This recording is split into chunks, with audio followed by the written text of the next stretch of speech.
Hello, I'm Robbie Stingle. Thank you for watching. And today, we're going to talk about this.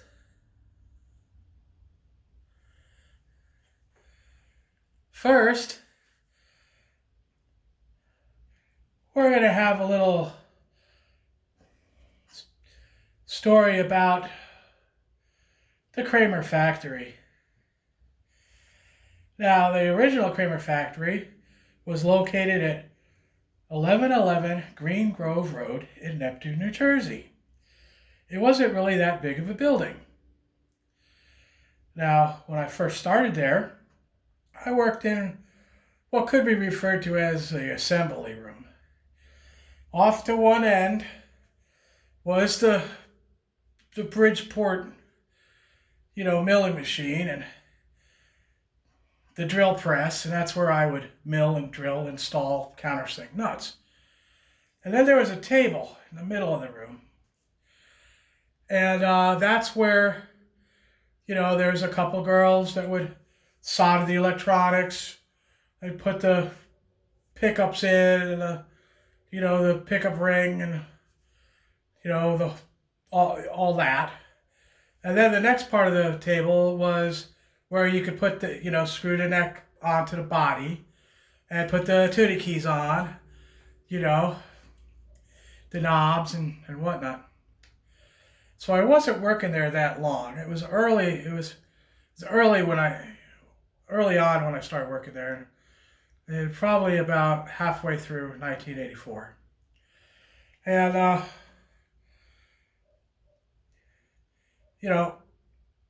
the guys in the paint booth follow Ed into the assembly room. And they're holding these 5150s. Now these had just came out of the paint booth. So these bodies were all 1982 Pacer Special Poplar bodies. They had a 2 1/4 inch neck route. And those are the only bodies that Eddie would use for those guitars. And we did a run of 5. Now, he did not spray paint the bodies. These were painted in the Kramer paint booth. He was there to help tape off and supervise the guys in the paint room to putting on the stripes and all that. Okay? Well, when they came out of the paint booth, they came in with Eddie, and Eddie wanted us to kick these guitars around on the floor. He said, kick them lightly with the side of our foot. And all us workers, kind of kicked it around the floor there, to scuff it up because he didn't want it to look new. These bodies were clear coated. They were painted red, okay? Now, maybe they look orange after 10 or 12 years, but originally they were red, similar to this color here. And so then after that, Eddie took us outside of the parking lot. Now, Eddie told us exactly where to kick it and over what surfaces, because there was different kind of, contours in the pavement. So he was very specific about that. It had to be done in a particular way. So there wasn't many people that worked at Kramer. There might have been 20 of us that worked on the one side of the factory, and then maybe another 15 that worked over in wood, pin routing the bodies, the paint booth, the sanding, the prep. That was that side, okay? So that's kind of a cool little story there. And now we can get into this. Now, before I worked there in 1982, Kramer did 2 5150s for Ed. Okay? They were both clear-coated, painted in a paint booth. All right? They had the thinner banana. Okay? Now, that was based off of what we call the Destroyer. Okay? When he tried to make the Shark guitar, and he cut too much out, and it broke. The thing, he took his picture with it, and then it broke right down the middle. And even when I was there in 84, they were still trying to fix that guitar. We kept gluing it together. It kept breaking. It never sounded right. So we just called it the Destroyer. And there was a neck they made for the Destroyer, for Ed in probably 1980, 81. And that's what was on the first 5150, that Ed put together. He brought a piece of vinyl record for the pick plate that he had sanded down.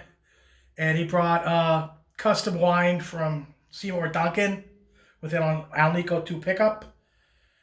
And, they put that on a Pacer, a Deluxe.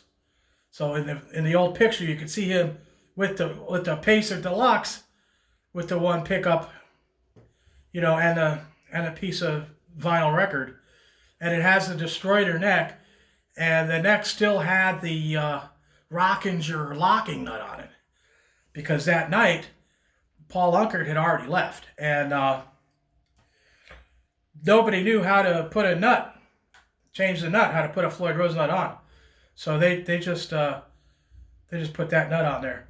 As far as I know, they only made 2 of those, and one of those had black hardware, and that's what I'm basing this on. Okay, so this body is an 82 Poplar Pacer Special. Okay, I got it from the same guy I got that body from the Grail. It had been shipped to Gibson. This was a rejected experiment body. They tried to put a veneer on the front and the back of it. It had some graphic on there, and the veneer had raised up a little bit. The guy almost didn't want to sell it to me because he said it was damaged. I said, oh, no, I want that. I don't care. Send it, So I got it and try to repair the veneer.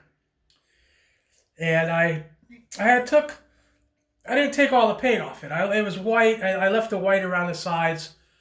So, and then one day it hit me, hey, maybe I could do this. Because I saw what Fender came out with, and I was like, well, that's not quite right. There's a shape and everything else. Because you can see in the shape, this top horn is smaller, okay? This curve is not really super fat over here. A lot of these new companies make it kind of too fat here. The jack is barrel jack at the angled edge of the curve. This is the way it was. So I decided to do this, and I had to, of course, take all the paint off the body. I do all this by hand. I don't want to mess it up. So I get all the paint off the body first, and I see these glue seams. And I'm like looking at those seams very carefully. And it stood out right then to me. This was a Paul Unkert glue up. This was like Dennis Berardi saying, can we make bodies out of the parts of wood we have left over? And it turned out that, it wasn't cost effective in the least. Nonetheless, I thought that was pretty cool. And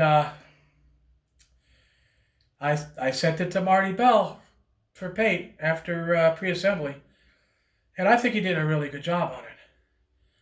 And he further repaired my repair attempts at the rising veneer. So I'm really happy about that. And this one, like I said, this is later. This is a later 82 body. This is when they went to the 2 3/16 neck pocket. They increased the size of the heel because early 82 Pacer Specials, the neck actually hangs out over the body a little bit. Okay? And those were the 2 1/4 inch heels. And that's what Eddie used. So this body has, can you guess? The 78 Seymour Duncan Custom Shop, wound by Marcelo Juarez. It has the first run flat black Floyd Rose bridge. Oh yeah, it's got the MXR knob. And as you can see, the 5150 decals are a little bit bigger than what you see nowadays. Originally, Eddie used the bigger decal. I had these decals custom made for me on a 2.5-inch font from this company here in Norman. Hopefully I remember the name before the end of the video. At this neck is one of the first JK1000 bananas. The banana shape is very similar to that of the Destroyer. And when I got this neck, it actually said Kramer in block letters on it. It didn't say Focus or you know, JK1000. And you can see that the fretboard is maple wood. No glued on fretboard. It's got your skunk stripe on there. That's the type of neck that Ed would play.